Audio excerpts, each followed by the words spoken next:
माननीय अध्यक्ष जी, मैं सबसे पहले तो आपका धन्यवाद देना चाहता हूं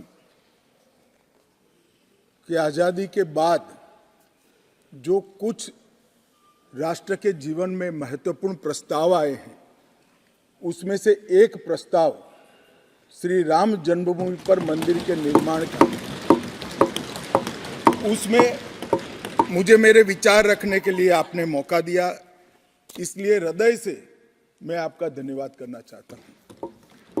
मान्यवर, मैं देश की 140 करोड़ की जनता की ओर से भी आसन का, स्पीकर साहब का धन्यवाद करना चाहता हूं, क्योंकि ये जो सदन है वो नियम से तो चलता ही है।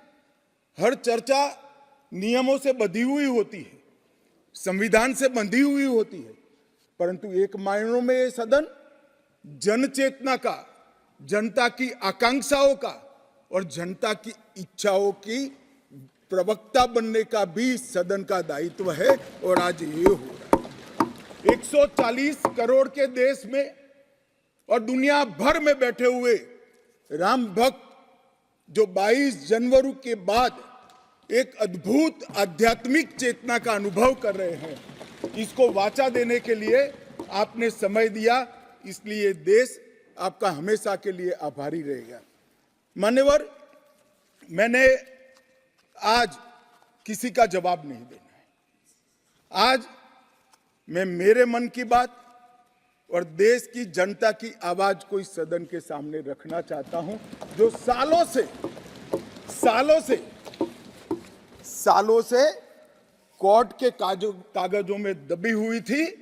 नरेंद्र मोदी जी के प्रधानमंत्री बनने के बाद उसको आवाज भी मिली, अभिव्यक्ति भी मिली। मान्यवर, 22 जनवरी का दिन, भले कुछ लोग कुछ भी कहे, मैं स्पष्ट रूप से देख रहा हूं 22 जनवरी का दिन 10 सहस्त्र सालों के लिए ऐतिहासिक दिन बनने वाला है। ये सबको समझकर चलना चाहिए। मान्यवर, जो इतिहास को पहचानते नहीं, ऐतिहासिक पलों को पहचानते नहीं, वो अपने अस्तित्व को, अपने वजूद को कहीं ना कहीं खो देते हैं। मैं आज फिर से एक बार कहने वाला हूं मान्यवर कि 22 जनवरी का दिन 10 सहस्त्र से भी अधिक सालों तक इस देश का ऐतिहासिक दिन है।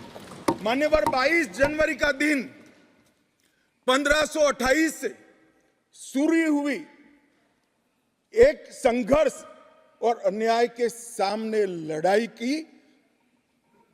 का, एक आंदोलन के अंत का दिन है।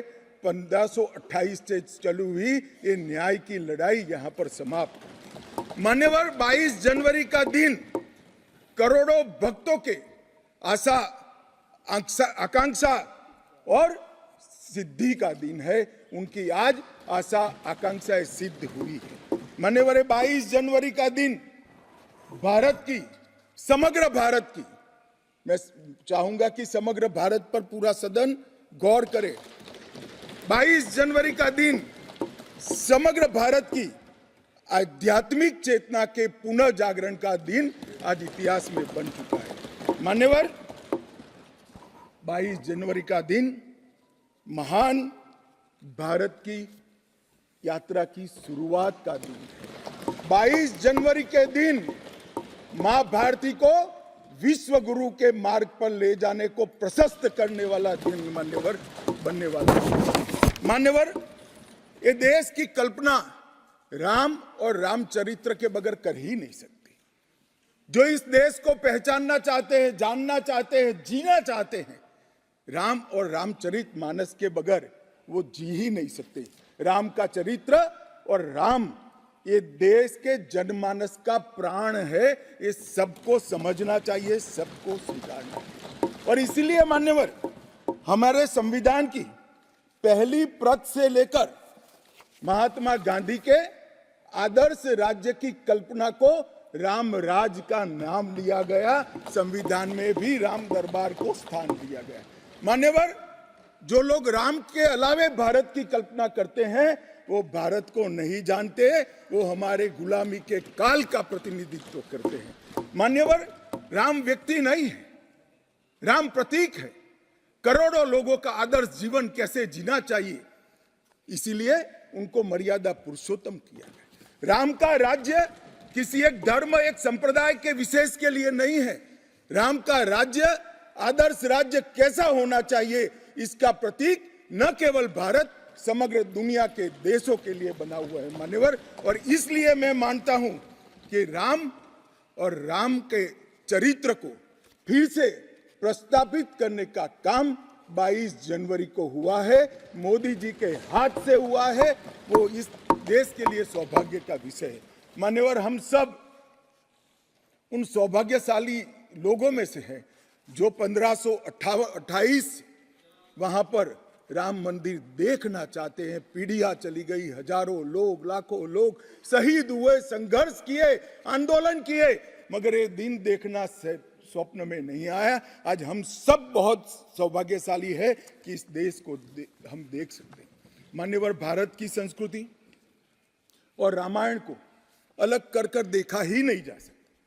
कई भाषाओं में, कई प्रदेशों में और कई प्रकार के धर्मों में भी रामायण का जिक्र, रामायण का अनुवाद, रामायण से बनी परंपराएं और रामायण को अपने राष्ट्रीय चेतना का एक आधार बनाने का काम हुआ है। कई सारे रामायणों का उल्लेख है। संस्कृत में वाल्मीकि रामायण, आध्यात्म रामायण, आनंद रामायण, अवधी में रामचरितमानस, ओडिया में 13 प्रकार के रामायण, तेलुगु में रंगनाथ रामायण, रघुनाथ रामायण, कन्नड़ में कुमुदेंदु रामायण, तोरवे रामायण, बतलेश्वर रामायण, असमिया में कथा रामायण, सप्तकांड रामायण और शंकरदेव ने भी वरगीत के अंदर रामायण का वर्णन किया। बंगला में भी रामायण मिलेगा, कश्मीर में भी राम अवतार चरित मिलेगा, बौद्ध परंपराओं में भी हनुमान जातक में रामायण का जिक्र मिलेगा, मैथिली में भी रामायण है, पंजाबी में गोविंद रामायण है। इतना ही नहीं, ओवैसी साहब चले गए, मुल्ला मसीही ने भी रामायण मसीही लिखकर सबके लिए इस आदर्श को प्रस्तावित किया है। कई सारे देशों में भी रामायण को स्वीकारा है और एक आदर्श ग्रंथ के रूप में प्रस्तावित किया है। विदेशों में नेपाल, जावा, इंडोनेशिया, कंबोडिया, तिब्बत, ये सभी देश भाषाओं में रामायण का अनुवाद भी हुआ है और उससे प्रेरणा भी ली जाती है। हमारे यहाँ आदिवासी जीवन भी एक प्रकार से अलग संस्कृति से, अलग परंपराओं से रचा बसा। उरांव में, बोडो में, संथाल में, संकाल में, बिरहोर में और छोटा नागपुर में सभी जगह स्थानीय भाषाओं में रामायण का अनुवाद भी हुआ और रामायण के आधार पर अपने जीवन को, आदर्श को बनाने का काम भी हुआ। मान्यवर, राम और रामायण से अलग इस देश की कल्पना हो ही नहीं सकती। मान्यवर, ये जो राष्ट्र की इच्छा की परिपूर्ति सम्माननीय मोदी जी के हाथ से 22 जनवरी को अभिजीत मुहूर्त में हुई है। ये लड़ाई 1528 से लड़ी जा रही है। दशकों तक ये लड़ाई चली मान्यवर, दशकों तक लड़ाई चली। लगभग 1858 से कानूनी लड़ाई चल रही है। जब से अंग्रेजों का शासन था, 330 साल के बाद कानूनी लड़ाई का आज अंत आया है और रामलल्ला अपने गर्भगृह के अंदर विराजमान हुए हैं। मान्यवर, 330 साल के बाद और 1528 से एक लंबा जो आंदोलन चला उसकी समाप्ति हुई है और देश की आध्यात्मिक चेतना की जागृति हुई है। मान्यवर, मैं इतना ही कहना चाहता हूं, ये आंदोलन से अनभिज्ञ होकर कोई इस देश के इतिहास को पढ़ ही नहीं सकता। आज से नहीं, 1528 से हर पीढ़ी ने इस आंदोलन को किसी न किसी स्वरूप से वाचा दी और ये मामला लंबे समय तक अटका रहा, भटका रहा, लटकता रहा। आज मोदी जी के समय में ही इसको परवान चढ़ना था, इस स्वप्न को सिद्ध होना था और आज देश स्वप्न सिद्ध होता हुआ दिखा है। मान्यवर, राम जन्मभूमि का जो इतिहास है ये बहुत लंबा है। अनेक राजाओं, संतों, निहंगों अलग अलग संगठनों और कानून विशेषज्ञों ने ये लड़ाई में योगदान दिया है। मैं आज ये 1528 से 22 जनवरी 2024 तक की संपूर्ण कानूनी और युद्धों की और आंदोलनों की लड़ाई को, ये सभी योद्धाओं को बहुत विनम्रता से स्मरण करना चाहता हूं। और उनकी लड़ाई जब आज समाप्त हुई है, तब मुझे विश्वास है मान्यवर, वो जहां भी होंगे बड़ी आनंद की अनुभूति करते होंगे, अपनी श्रद्धा को चरितार्थ करने की अनुभूति करते होंगे। गिलहरी के समान कई लोगों ने अपना योगदान दिया और मान्यवर, ये राम सेतु जो बनना था 1528 से 22 जनवरी 2024 तक का, ये सेतु का भूमि पूजन भी नरेंद्र मोदी जी ने किया और प्राण प्रतिष्ठा भी नरेंद्र मोदी जी किया। मान्यवर, 1990 में जब ये आंदोलन ने गति पकड़ी, उसके पहले से ही भारतीय जनता पार्टी का ये देश की जनता को वादा था।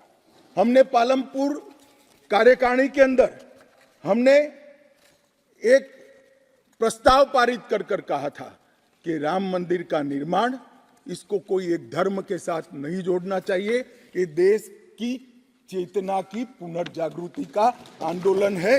इसलिए हम राम जन्मभूमि को मुक्त कराकर, कानूनी रूप से मुक्त कराकर वहां पर राम मंदिर की स्थापना करेंगे। अब इस देश में प्रॉब्लम क्या है साहब, जब चुनाव में घोषणा पत्र में लेते हैं तो कहते हैं चुनाव में वोट प्राप्त करने के लिए लिया, चुनावी वादा है। ये भाजपा ऐसे ही वादे करती है, 370 हो, राम जन्मभूमि हो, यूनिफॉर्म सिविल कोड हो, ट्रिपल तलाक समाप्त करना हो। अब ये कहते हैं आप ऐसे ही वादे करते हैं और ये वोट प्राप्त करने का जरिया होता है, और जब हम इसको पूरा कर देते हैं तो बड़ी खिलाफत करते हैं। मैं आज भी कहता हूं, भारतीय जनता पार्टी और हमारे नेता नरेंद्र मोदी जी मान्यवर जो बोलते हैं, जो कहते हैं, वो करते हैं। हमारी पार्टी का चरित्र है और ये कोई छिपी हुई बात नहीं है। किस चीज का आक्रोश? हम 1986 से कह रहे हैं कि हमारा भव्य राम मंदिर बनना चाहिए, संवैधानिक तरीके से। कुछ लोगों ने यहां पर और बाहर मीडिया के सामने प्रतिक्रिया व्यक्त की, वो कानून की दुहाई देते हैं। मैं उनको पूछना चाहता हूं कि मान्यवर, क्या सुप्रीम कोर्ट की 5 जजों की खंडपीठ के जजमेंट से आप वास्ता रखते हो या नहीं रखते हो? भारत के संविधान से वास्ता रखते हो या नहीं रखते हो? किसी ने अगर सुप्रीम कोर्ट की अवहेलना कर वहां पर मंदिर बनाया होता तो आप कुछ भी कह सकते थे, मगर जब देश की सर्वोच्च अदालत के 5 जजों की खंडपीठ ने, और जिसकी अध्यक्षता स्वयं चीफ जस्टिस ऑफ इंडिया और आने वाले 4 चीफ जस्टिस कर रहे थे, ऐसी महत्वपूर्ण बेंच ने जब ये निर्णय लिया, तब आप कैसे कन्नी काट सकते हो?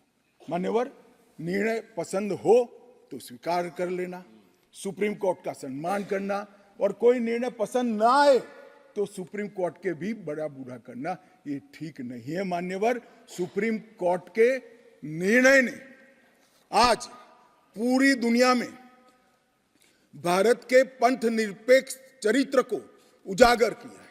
दुनिया में एक भी देश ऐसा नहीं है जहां बहुमत समाज ने अपनी आस्था का निर्वहन करने के लिए इतनी लंबी कानूनी लड़ाई लड़ी। हमने राह देखी है, सुप्रीम कोर्ट में लड़ाई लड़ी, और सुप्रीम कोर्ट का जजमेंट आने के बाद वहां पर आज भव्य राम मंदिर बना है। मान्यवर, जो बोल रहे हैं उनको भी सब मालूम है कि क्यों बोल रहे हैं।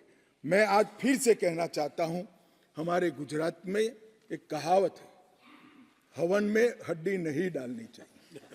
पूरा देश जब आनंद में डूबा है, पूरा देश आध्यात्मिक चेतना की जागृति का अनुभव हो रहा है, भैया स्वागत कर लो, साथ में जुड़ जाओ, इसी से देश का भी भला है और सबका भला है। मान्यवर, एक लंबी लड़ाई के बाद स्थगितता में पड़े हुए मामले को नरेंद्र मोदी जी ने एक युग परिवर्तन करने के लिए, जब मोदी जी को देश की जनता ने लंबे समय के बाद और कांग्रेस के बगैर किसी दल ने पहली बार पूर्ण बहुमत के साथ प्रधानमंत्री बनाना, तब से ये लड़ाई शुरू हुई। मान्यवर 14 से 19 तक राम जन्मभूमि मंदिर की लड़ाई चली, उसका ट्रांसलेशन हुआ, सालों लगे, लाखों पेज का अनुवाद हुआ, अनुवाद होकर कोर्ट के सामने गया, बीच में चुनाव आ गया, कोर्ट ने माना कि चुनाव के वक्त फैसला देंगे तो इसको शायद अलग दृष्टि से देखा जाएगा, कोई बात नहीं। चुनाव के बाद फिर से मोदी जी आ गए और फिर केस चला और अंततोगत्वा जब कोर्ट ने न्याय किया तब 5 अगस्त 2020 को 19 को मोदी जी ने इसकी नींव रखकर इसकी शुरुआत। मान्यवर, ये जो 20 से 24 की यात्रा है, वो 20 से 24 की यात्रा भी समझनी चाहिए। राम जन्मभूमि का आंदोलन ऐसे ही नहीं चला, इसके साथ हर गांव, हर घर में हर करोड़ों राम भक्त, अनेक संगठन, भारतीय जनता पार्टी, राष्ट्रीय स्वयंसेवक संघ समेत घर घर गए, शिला लेकर गए, पूजा की और वो पत्थर को राम मंदिर की शिला बनाकर अयोध्या तक पहुंचाने का काम। करोड़ों लोगों ने अपनी श्रद्धा, अपनी इच्छा संवैधानिक तरीके से, शांतिपूर्ण तरीके से अयोध्या पहुंचाई और सुप्रीम कोर्ट ने जब जजमेंट दे दिया, निर्णय दे दिया, तब जाकर राम मंदिर के निर्माण की शुरुआत हुई। अडवाणी जी ने सोमनाथ से अयोध्या यात्रा भी की और इसके साथ साथ निहंगों ने शुरू करी हुई लड़ाई, अशोक सिंघल जी जो चरम सीमा पर ले गए थे, अडवाणी जी ने जन जागृति की और मोदी जी ने जन आकांक्षा की पूर्ति कर कर एक आध्यात्मिक चेतना का जागरण कर दिया। मान्यवर, ये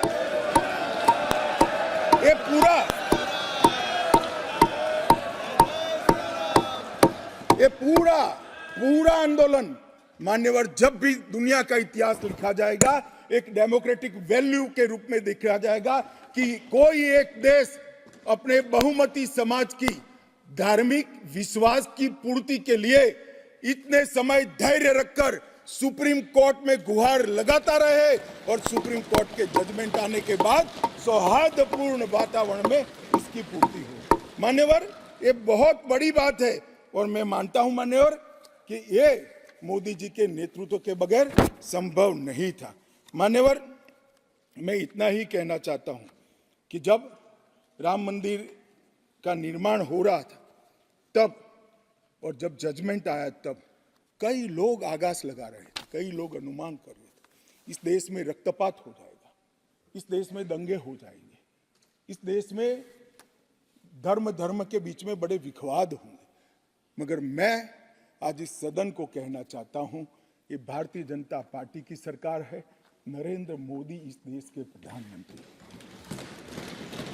कोर्ट के जजमेंट को भी जय पराजय की जगह सबकी मान्य न्यायालय के आदेश में परिवर्तित करने का काम मोदी जी के दूरदर्शी विचार ने। और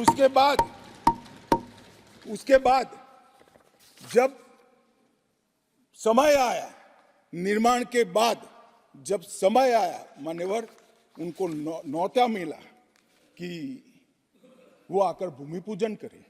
130 करोड़ की जनता के वो जनप्रतिनिधि हैं। न्यास ने उनको नेतृत्व करने का, जनता का प्रतिनिधि के नाते जब मौका दिया शिलान्यास करने का, तब मोदी जी के जो पूरा आचरण है इसको ध्यान से देखना चाहिए। मान्यवर, वो आचरण आने वाले अनेक सैकड़ों सालों तक दुनिया के सामने रहेगा और दुनिया के सामने इससे कई लोगों को प्रेरणा भी मिलेगी। मान्यवर, हम सब ने आचार्य गोविंद देव गिरि जी ने जो वक्तव्य दिया वो सुना है। मोदी जी को जब मौका मिला तब उन्होंने रामानंदी समाज के, संप्रदाय के और वैष्णव संतों से पूछा कि भाई प्राण प्रतिष्ठा करनी है, किसी संसारी ने करनी है, तो इसके यम नियम, इसके लिए किस प्रकार की उपासना करनी चाहिए, और जो संतों की ओर से सुझाएगा उससे भी अनेक गुना कठोर 11 दिन का व्रत इस देश के प्रधानमंत्री। मान्यवर, 11 दिन तक सैया पर नहीं सोना, 11 दिन तक केवल नारियल पानी के साथ उपवास करना, 11 दिन तक पूरा समय राममय, राम भक्ति में रचे बसे रहना और पुरुष जीवन की उस वक्त की हर सांस को राम के साथ जोड़कर राममय बनकर प्राण प्रतिष्ठा करना। मान्यवर, ये 11 दिन में मां सबरी, गिलेरी, वानर, भालू, जटायु, ये सब के साथ जुड़े हुए देश भर में जो राम के स्थान थे, वहां जाकर राम के काज के लिए गिलहरी जैसा भी योगदान देने वालों को श्रद्धा पूर्वक प्रणाम करने का काम प्रधानमंत्री। राम मंदिर का जब भूमि पूजन का समय आया, कोई पॉलिटिकल नारे नहीं लगाए, ना मोदी जी ने इसका नेतृत्व पॉलिटिकली किया, ना हमारी पार्टी ने किया। हर रोज एक राम का भजन अलग अलग भाषा में ट्वीट कर एक भक्ति का आंदोलन शुरू किया। मान्यवर, इस देश में कई सारे भक्ति के आंदोलन खड़े हुए हैं, ढेर सारे आंदोलन खड़े हुए। मान्यवर, इस देश में भक्ति का आंदोलन कोई नया नहीं है। मान्यवर, मीरा ने चलाया, गुजरात में नरसिंह मेहता ने चलाया, रामानंद ने चलाया, एकनाथ और ज्ञानेश्वर ने चलाया, शंकरदेव और माधवदेव ने असम में चलाया, चैतन्य महाप्रभु ने चलाया, समर्थ रामदास ने चलाया। ये सब भक्ति आंदोलन ने समय समय पर देश को मजबूत करने का काम किया है, सनातन धर्म को टिकाने का काम किया है और सनातन धर्म के प्रति सबकी आस्था को बंधाने का काम। घनघोर अंधेरी रात में एक ध्रुव तारे की तरह ये भक्ति आंदोलन ने देश के जनमानस का नेतृत्व किया। भारत के ही छोर में 10 सिख गुरुओं ने अनेक प्रकार के बलिदान, एक दशम पिता ने तो अपना सर्वस्व दान कर दिया। इस प्रकार के त्याग की भी इस देश की परंपरा रही, परंतु ये समग्र भारत के हजारों साल लंबे सांस्कृतिक और राजनीतिक इतिहास में एक शासक ने, एक जनता के व्यक्ति ने, एक जनता के प्रतिनिधि ने अपने यम, नियम, तप और उपासना से भक्ति चेतना की जागृति की, तो इसका एकमात्र घटना नरेंद्र मोदी जी ने की। और मैं तो स्वयं अनुभव कर रहा हूं। मैं उस दिन बैठा था लक्ष्मी नारायण मंदिर में, दिल्ली में बिरला मंदिर में, जो जनता थी, जो लोग थे, सबकी आंखों में आंसू थे। पूरा देश राममय हो गया था और जय श्री राम के नारे लगा रहा।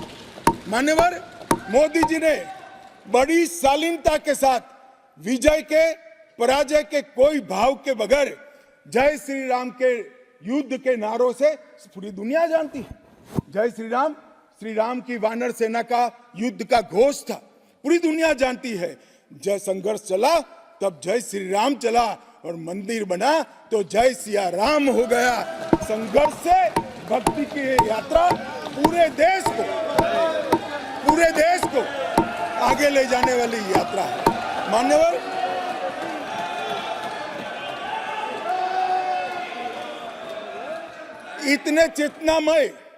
इतने चेतनामय वातावरण के अंदर भी विभाजन की बात करने वाले लोगों से मेरा करबद्ध निवेदन है, समय को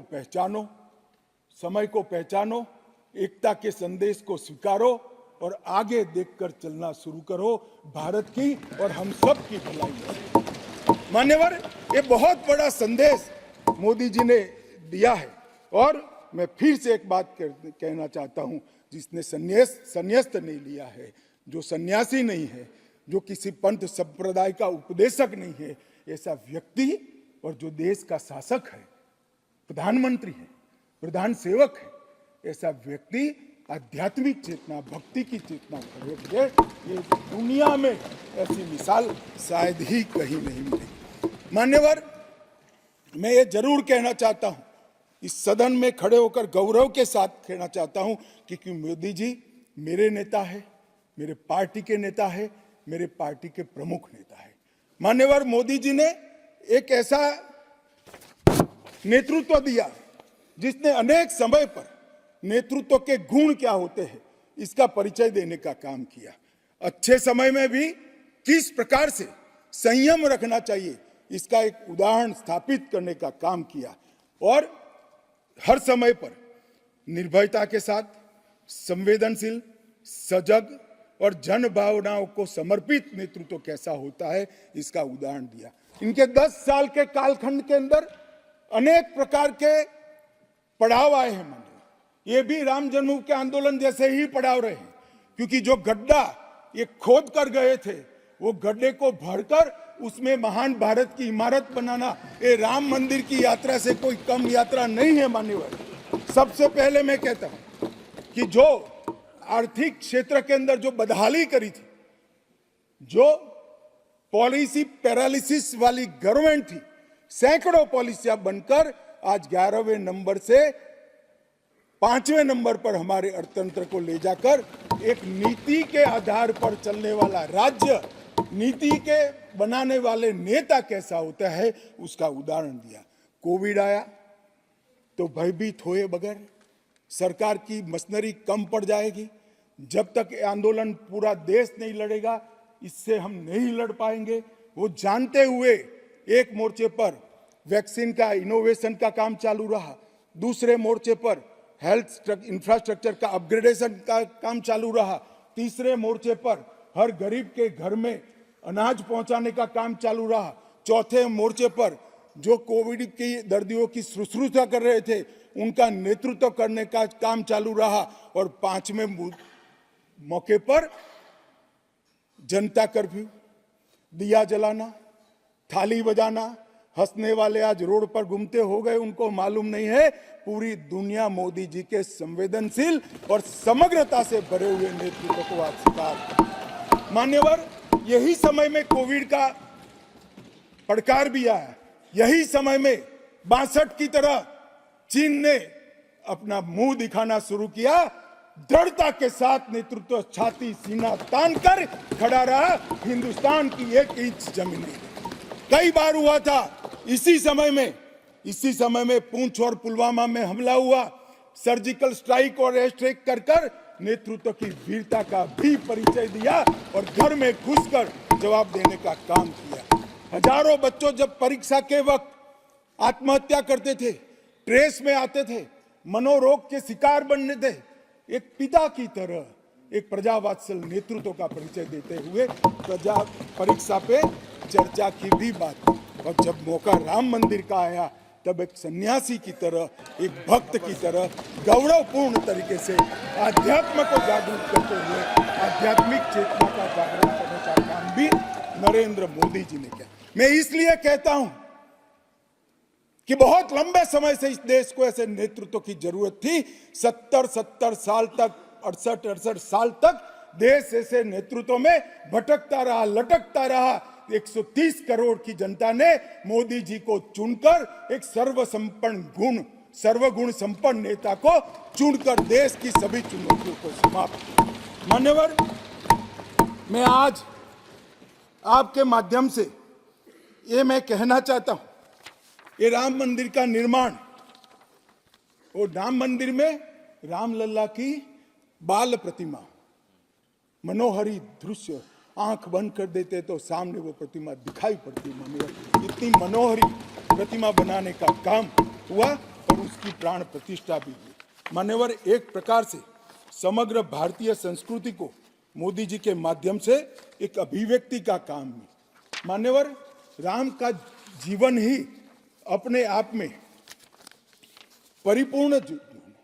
बचपन में ही शिक्षा संस्थानों की रक्षा के लिए विश्वामित्र के वहां रावणों का वध किया, अहल्या को सम्मान दिया, मां सबरी को गले लगाकर इस देश के गिरिजन और पिछड़े लोगों को गले लगाने का काम किया, महिलाओं का सम्मान किया और गिलहरी, गिद्ध, वानर, रींछ, वनवासी सबको जोड़कर सत्य पर सत्य की विजय का झंडा श्री राम ने फहराया।